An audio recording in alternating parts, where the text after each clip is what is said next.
10-step formula to achieve financial freedom in 2021. Financial freedom. It can sound like a nice theory. But the truth is, it's possible for anyone to achieve. And I mean anyone, even someone who once had tens of thousands in student loan debt like yours truly. No matter what financial troubles you have today, there's always a way to get back to black. In this video, we'll dive into the importance of financial freedom and share some financial freedom tips, including a few that worked for me. But before we dive into the video, please don't forget to hit the subscribe button and turn on the notification bell, so you never miss out on any of our future fascinating videos. What is financial freedom? Financial freedom is about taking ownership of your finances. You have a dependable cash flow that allows you to experience the life you want. You aren't worrying about how you'll pay your bills or sudden expenses. And you aren't burdened with a pile of debt. It's about recognizing that you need more money to pay down debt, and maybe increasing your income with a side hustle. It's also about planning your long-term financial situation, by actively saving for a rainy day or retirement. 10 game-changing financial freedom tips. 1. Understand where you're at. You can't achieve financial freedom without knowing your starting point. Looking at how much debt you have, how much savings you don't have, and how much money you need, can be a depressing reality. But this is a valuable step in the right direction. Compile a list of all your debts: mortgage, student loans, car loan, credit cards, and any other debt you may have accumulated. Don't forget to include any money you may have borrowed from friends or family members over the years. Now, take a deep breath. And another one. Then add up all the numbers. How much debt do you have? If it's a big number, don't freak out. If it's a small number, congratulations. Next, take a look at all the money you have saved up. Compile a list of all your savings accounts, stocks, company stock matching programs, company retirement matching programs, and retirement plans. Then we'll add the recurring monthly payments you receive, such as salary, side hustle money, and so on. Keep these numbers in mind as we work through the next few financial freedom tips. 2. Look at money positively. Debt can definitely be a little bit discouraging. But remember that money is a good thing, even if it seems to carry a lot of burden right now. You deserve to achieve financial freedom. According to You Are a Badass at Making Money by Jen Sincero, people who don't make a lot of money often feel shame when it comes to making money. And so the biggest obstacle that many people experience when it comes to making money is that they feel like having money is bad.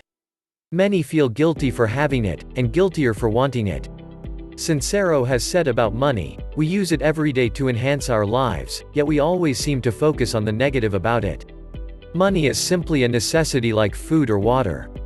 It helps you buy the things you need, and experience the life you want. To experience financial freedom, you're going to need to look at money as a tool to help you achieve your dreams, fuel your energy, and live a stress-free life you can enjoy. Because if you view money negatively, you'll subconsciously sabotage your chances of making it and keeping it. 3. Write down your goals. Why do you need money? Do you want to get rid of debt for good? Are you desperate to escape the 9-to-5 grind? Is there a place you've always wanted to travel to? Do you need to save for a wedding, kids, or retirement? When I achieved financial freedom, it was because I tied it to an emotional goal. My goal was to get out of student loan debt and save for my first home. And honestly, it was a euphoric experience, watching the debt dwindle away and my savings rise.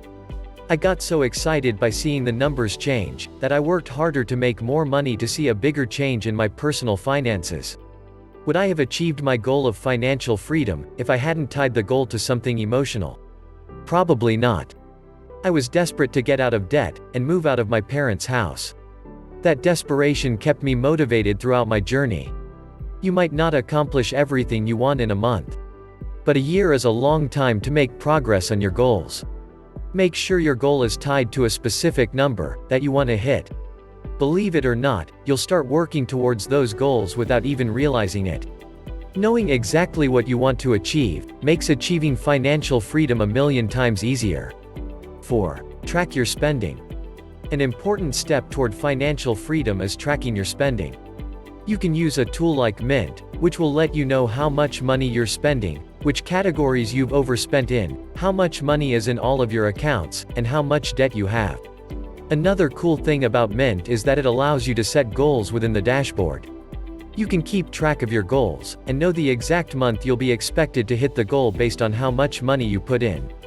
Thus, keeping you accountable and reminding you to keep putting money towards it for you. 5. Pay yourself first.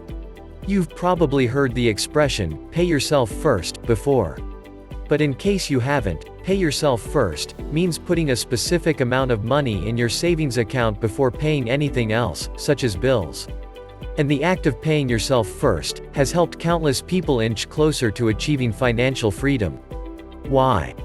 Because if you want to pay yourself $1,000 per pay period first, then whatever's left over needs to go towards bills. And if you don't have enough to cover those bills, then you're forced to pick up a side income to make up the costs. By paying yourself first, you guarantee that you're always putting money aside to invest in yourself. By doing the opposite, you only get whatever is left over, which usually isn't substantial enough to help you experience financial freedom. You can pay yourself first in other ways too. For example, if your company has a retirement savings program, you can ask to have money withdrawn for your retirement. That way you're investing in yourself and your future first. The money gets deducted from your pay, so everything that's left over is money that you can put aside for your bills and expenses. 6. Spend less.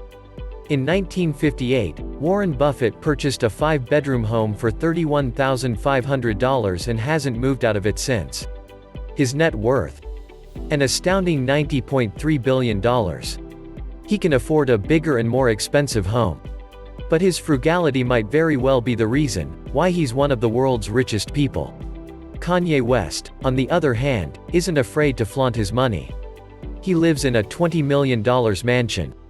And at one point, with $53 million of debt, he decided to ask Mark Zuckerberg for $1 billion on Twitter. The difference between the two super successful gentlemen? Buffett didn't spend more than he needed to, and West spends money he doesn't have. The truth is, plenty of rich people don't look like rich people. Zuckerberg literally wears the same boring t-shirt and jeans every day. Buying less stuff can actually help you get richer. By spending less, two things work in your favor. 1. You'll have more money to put aside for your financial freedom. 2. You'll learn that you actually need a lot less stuff to survive, which also helps you put aside more money. And this goes into our next point. 7. Buy experiences, not things. Life's short. It's not about hoarding all your cash until you're 65. You're allowed to enjoy life while you're alive. Ultimately, the things that'll help you live a more fulfilled life will be the experiences you have, not the products you own. And are the things you buy making you happier over the long term? Does the debt you have from buying a bunch of stuff make your life easier? Life is made up of moments. The best ones come from quality time spent with friends and family. While some products can help bring you closer to your family, like weekly family video game night, most of them don't add much value.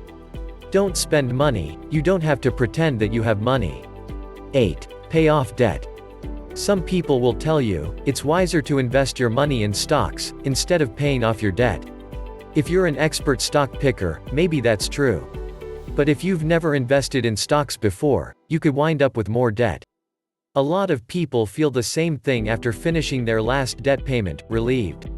If you have $50,000 of debt, even if you have $30,000 cash in the bank, you can't really call yourself financially free.